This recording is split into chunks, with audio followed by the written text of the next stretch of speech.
Hello, welcome back to my channel. In the last video lecture we have discussed about the reproduction. Please let's start asexual reproduction. NCERT line by line explanation. In this, please, if you like my channel, please like, subscribe and share with your friends. So let's start. In this method, a single individual parent is capable of producing offsprings. As a result, the offspring that are produced are not only identical to another but also the exact copy of their parents. Asexual reproduction में क्या होता है, एक single individual होता है जो कि parent का काम करता है और वो कैपेबल होता है क्या प्रोड्यूस करने के लिए, अपनी ऑफस्प्रिंग्स को प्रोड्यूस करने के लिए उसके पास इतनी एनर्जी होती है. As a result the offspring that are produce, जो ऑफस्प्रिंग जो भी प्रोड्यूस होते हैं उस जनरेशन में वो एक दूसरे के जैसे ही नहीं, सिमिलर ही नहीं, बल्कि एक दूसरे के एकदम एग्जैक्ट कार्बन कॉपी होते हैं. क्यों? हमेशा कार्बन कॉपी एसेक्सुअल रिप्रोडक्शन में जनरेट होता है. और are this offspring like to be genetically identical और डिफरेंट. जेनेटिकली क्या ये आइडेंटिकल होते हैं या अलग होते हैं? आप खुद बताइए.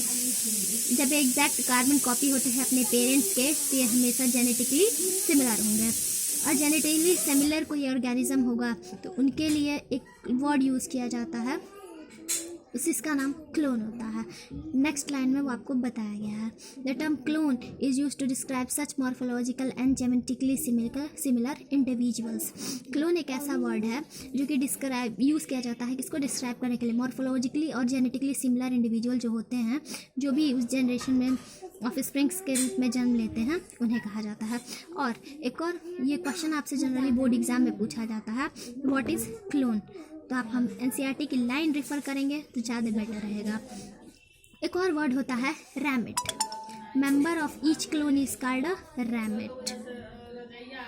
और गाइस आपसे बोर्ड एग्जाम में जनरली एक क्वेश्चन पूछा जाता है जो कि ईस्ट का scientific name.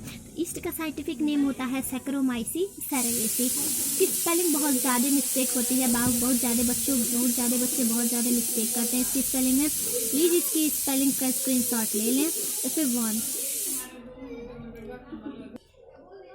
In the next para, let us see how widespread asexual reproduction is among different group of organisms. Asexual reproduction is common among single-cell organisms and in plants and animals with relatively simple organization. Asexual reproduction वो बहुत common होता है, लेकिन किसके लिए ये बहुत ज़्यादा इंपॉर्टेंट है. ये लाइन आपसे नीट के कॉम्पिटिटिव एग्जाम में पूछी जाती है.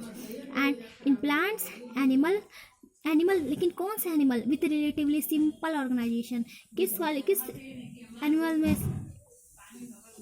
किस एनिमल में सेक्सुअल रिप्रोडक्शन होगा जिस एनिमल का body shape relatively simple organisation, बहुत सिंपल ऑर्गेनाइजेशन होगा उनके बॉडी का.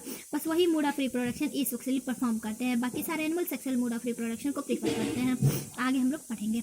अब इन प्रोटिस्ट एंड मोनेरेंस. अब प्रोटिस्ट एंड मोनेरेंस क्या होते हैं वो आपको चैप्टर 3 में बताया जाएगा. Plant kingdom. If you like, subscribe and share to my channel, I will bring more videos for you which will be very useful. In protists and monerans, the organism or the parents cell divides to give rise to the new individual in figure. तो protist और मोनेरंस में क्या होता है, जो organism होता है parent, उसकी सेल डिवाइड करती है by the process called mitosis. अगर आपको माइटोसिस, मियोसिस इन वर्ड से कंफ्यूजन होता हो, प्लीज़ अगर कमेंट करें, I will make video for you. Personal cell divide और give rise to the new individual. Cell division को मूड भी परफॉर्म करके बहुत ज़्यादा ऑर्गेनिज्म अपने ऑफस्प्रिंग को प्रोड्यूस करें. अगर हम इस फिगर की बात करें तो ये फिगर है क्लेमोडोमोनास की, जिसका मोड ऑफ रिप्रोडक्शन जू स्पोर्स होता है. In the next figure itself, ये देखिए, ये स्ट्रक्चर है, ये एक पेनिसिलियम का स्ट्रक्चर है. पेनिसिलियम का मोड ऑफ रिप्रोडक्शन कैसा है, कोनिडिया. इसके ऊपर जो बर्ड, जितने भी बर्ड्स बने हुए हैं, इन सारे बर्ड को क्या नाम दिया गया है, कोनिडिया नाम दिया गया है. और नेक्स्ट ये हाइड्रा है. ये हाइड्रा का पिक्चर है. और इसमें जब देखेंगे, ये एक पेरेंट की बॉडी है. पेरेंट की बॉडी में एक बड, छोटा सा आउटग्रोथ जनरेट हुआ है. उस आउटग्रोथ को क्या नाम दिया गया है, बड नाम दिया गया है. अब नेक्स्ट स्ट्रक्चर यह है स्पॉन्जेस का. इनका asexual mode of reproduction gemmule होता है. जेम्यूल ये जनरली फिगर आपसे बोर्ड एग्जाम में और नीट एग्जाम में पूछे जाते हैं। तो ये जो पूरी पेरेंट की बॉडी होती है, इनमें जो छोटे छोटे ये वाले जो स्ट्रक्चर हैं, ये वाले, इन्हें आर्कियोसाइट्स बोलते हैं। और इसकी जो ओपनिंग होती है, इसकी ओपनिंग को माइक्रोपाइल बोलते हैं। और इसी माइक्रोपाइल ओपनिंग के थ्रू स्पोर्स जो आर्कियोसाइट्स होते हैं वो बाहर आते हैं, इसी ओपनिंग के थ्रू। इसका ओपनिंग का नाम पूछा जाता है आपसे, इनके ओपनिंग का नाम माइक्रोपाइल होता है। Thus, in this organism, cell division is itself a mode of reproduction. कुछ ऑर्गेनिज्म सेल डिवीजन ही इटसेल्फ वो एक मोड ऑफ रिप्रोडक्शन है। फॉर एग्जाम्पल मैंने आपको बताया जो spores of chlamydomonas, conidia of penicillium, बरिन हाइड्रा, जैम्यूलिन स्पॉन्जेस। और एग्जाम्पल देखेंगे, many single cell organism reproduce by binary fission, where a cell divide into two halves and each rapidly grows into an adult. For example, amoeba and paramecium. इसके पिछले वाले page पे हम लोग देखे थे कि अमीबा का बॉडी कैसे डिवाइड, अमीबा की पेरेंट बॉडी कैसे डिवाइड होती है दो इंडिविजुअल सेल्स में, डॉटर सेल्स में। तो उस प्रोसेस को क्या कहेंगे? Binary fission. ये जनरली किसमें होता है? अमीबा और पैरामीशियम में। अब देखेंगे, in yeast the division is unequal and small buds are produce that remain attached initially to the parent cell which eventually get separated and mature into yeast and form other organism as cell. अब देखिए, हम in my previous video we have observe that budding in hydra, हम लोग देखे थे कि कैसे parent body के ऊपर एक छोटा सा आउटग्रोथ निकला था, उस आउटग्रोथ के ऊपर आउटग्रोथ के ऊपर आउटग्रोथ। उस प्रोसेस को हम लोग क्या नाम दिए थे? टॉरुलेशन।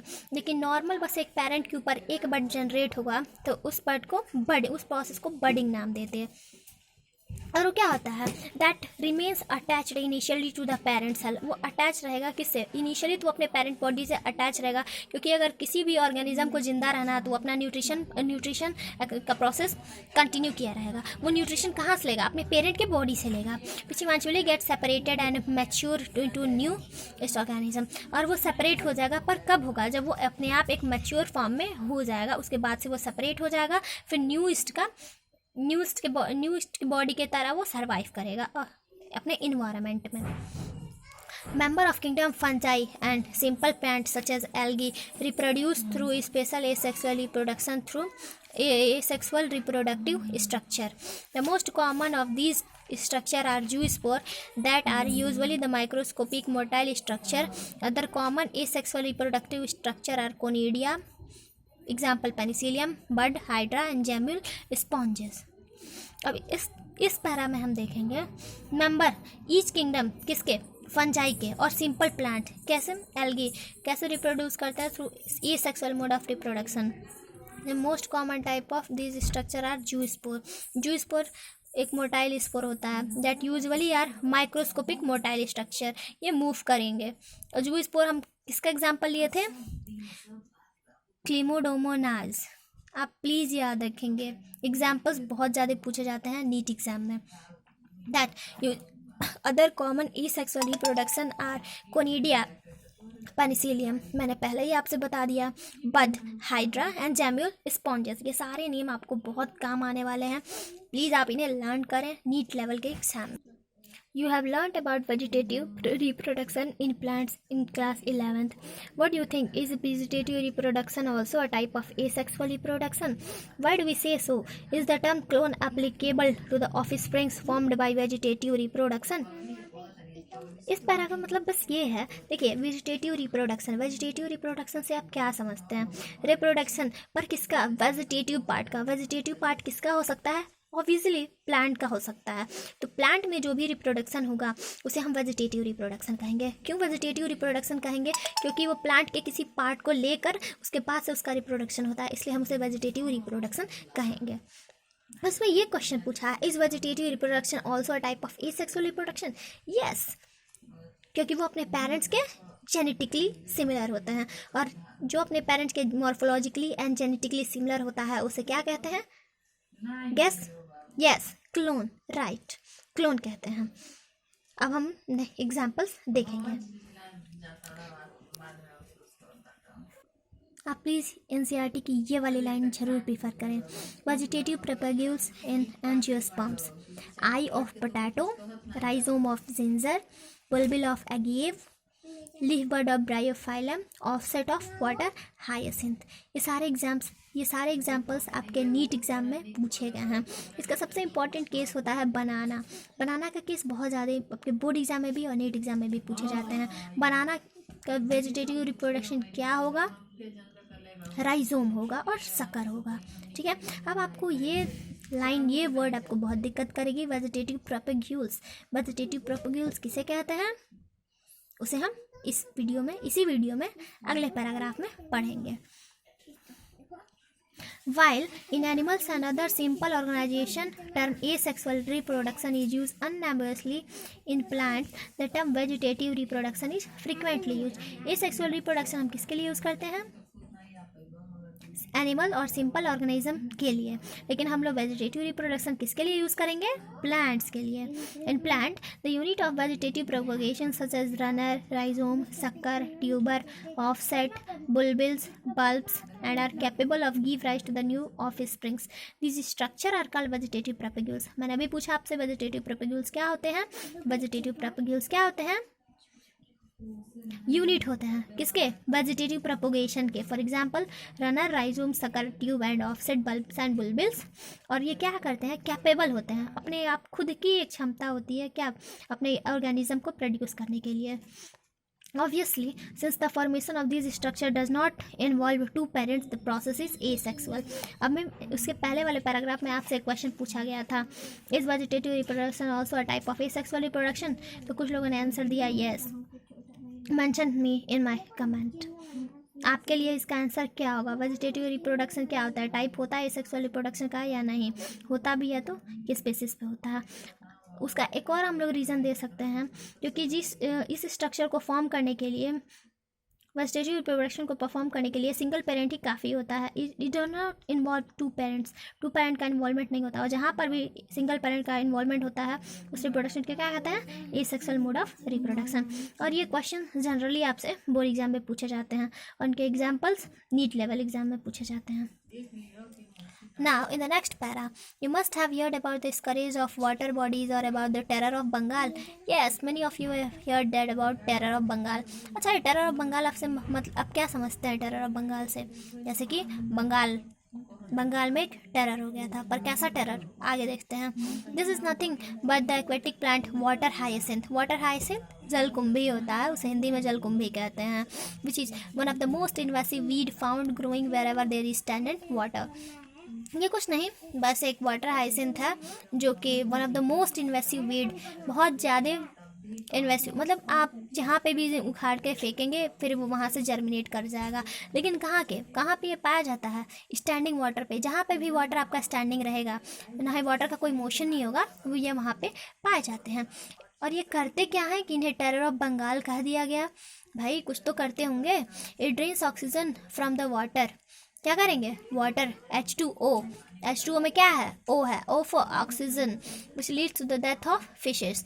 अगर पानी में फिशेस रहती हैं, फिशेस वाटर से अपने ऑक्सीजन या फिर रेस्पिरेशन का प्रोसेस परफॉर्म करती हैं। लेकिन अगर वही ऑक्सीजन उनसे छीन लिया जाए तो क्या होगा? फिशेस की डेथ हो जाएगी। अगर फिशेस की डेथ हो जाएगी तो आगे देखते हैं। You will learn more about in chapter 13 and 14. You may be interesting to know that this plant was introduced in India because of its beautiful flowers and shape of leaves. Since it can propagate vegetatively at a phenomenal rate and spread all over the water body in a short period of time, it is very difficult to get rid of them. देखिए, बंगाल का जो special food होता है वो होता है fish and rice. तो अगर राइस को भी उगने के लिए पानी की जरूरत तो पड़ती है, और फिशेस कहाँ रहेंगी? पानी में। लेकिन ये सब अगर पानी में ही होगा तो फिर मछलियाँ मर जाएंगी तो लोग क्या खाएंगे? फिश और राइस तो खा ही नहीं पाएंगे। इसलिए ये सब बंगाल में हुआ, इसलिए जनरली एक टेरर का काम कर गया। भूखमरी आ गई थी वहाँ पे, इसलिए उसका नाम टेरर ऑफ बंगाल दिया गया। और इस प्लांट को लाया कब गया था? इंडिया में कहाँ पे लाया गया, कैसे लाया गया था? अब देखिए, कुछ यहाँ से घूमने वाले लोग गए थे वहाँ पे, विजिटर्स गए थे वहाँ पे घूमने के लिए। फिर जब वो वहाँ पे गए तो उन्हें पता चला वाह कितना मस्त फ्लावर है, कितना अच्छा फ्लावर, अगर ये हम वहाँ से उठाकर अपने देश में लेकर आएँ तो हमारे देश का नाम होगा, हमारा नाम होगा। ये लोग अपने बढ़ावे के चलते क्या किए, अपने ब्यूटीफुल फ्लावर्स और शेप ऑफ लीव, इनके लीफ की डिज़ाइन बहुत ज़्यादा अच्छी थी, इससे वो बहुत ज़्यादा प्रभावित हुए थे, इसलिए वो लेकर वहाँ से उठाकर इंडिया में लेकर आए। लेकिन जब वो देखें इसका वेजिटेटिव प्रोपिगेशन फिनोमिनल रेट बहुत ज़्यादा फास्टली ये स्प्रेड कर रहा था, कहाँ पे, वाटर बॉडी में, बहुत शॉर्ट पीरियड ऑफ टाइम में, इसलिए इन्हें एक टेरर के नाम से भी जाना जाता है। और इस मुश्किल से निकलना बहुत ज़्यादा डिफ़िकल्ट है, इसलिए इन्हें क्या होता है, मोस्ट प्रोबेबल वीड। और टेरर ऑफ बंगाल एक 3 नंबर का क्वेश्चन होता है 12th के बोर्ड एग्जाम में आपके 3 मार्क्स का क्वेश्चन। सी VVI very very important question, तो आप इस पैराग्राफ को एकदम ध्यान से पढ़ें। Next para, are you aware how plants like potato, sugarcane, banana, ginger, dahlia are cultivated? Have you seen small plants emerging from the bud called eye of the potato tuber from rhizome of banana and ginger? When you carefully try this, determine the site of origin of the new plantlet in the plant listed below. You will notice that invariably arises from the node present modified stem in these plants. When the node came in contact with damp soil or water, they produce root and new plants. Similarly, adventitious bud arises from the notches present in margin leaf of Bryophyllum. This ability is fully exploited by gardener farmers for commercial propagation of such plants. इस paragraph में वही दिया है जो हम आपको पहले बता चुके हैं, ठीक है। बस आप मेरी बातों को ध्यान दें, आपका ये पैराग्राफ एकदम रेडी हो जाएगा। अब देखिए, अब पहले ही बता दिया गया था पोटैटो, सुगरकेन, बनाना, जिंजर और डहलिया में देखिए इन्यूलिन टाइप का वेजिटेटिव प्रोपगेशन होता है जो कि रूट से ओरिजिनेट होता है। इन्यूलिन, इंसुलिन नहीं है, ध्यान दीजिएगा, इन्यूलिन है, ठीक है। ये सारे एग्जाम्पल आपको प्रीवियस पेज पे मिल जाएंगे, अवेलेबल हैं। अब मैंने पूछा स्पेशल केस बताया था आपको बनाना के लिए, तो बनाना के लिए राइजोम का नाम दिया गया था, जिंजर के लिए भी राइजोम का नाम दिया जाएगा। अब हम लोग बात करते हैं नोट्स। कुछ you will notice that invariably arises from नोच। देखिए नोट्स एक ऐसी जगह है, ठीक है, मॉडिफाइड स्टेम में प्रेजेंट होती है जहाँ पे न्यू ब्रांच का फॉर्मेशन होता है, उस जगह को नोड बोलते हैं, और 2 ब्रांचेस के बीच की जगह को हम लोग एंटी नोड बोलते हैं। अब ये जब नोड्स किसी भी प्लांट्स के आप नोड काट के अगर उन्हें कांटेक्ट में लाएंगे डैम्प सॉइल या वाटर के, तो ये अपने आप ही एक न्यू प्लांट में जनरेट कर जाएगा, रूट्स और न्यू प्लांट में जनरेट कर जाएगा।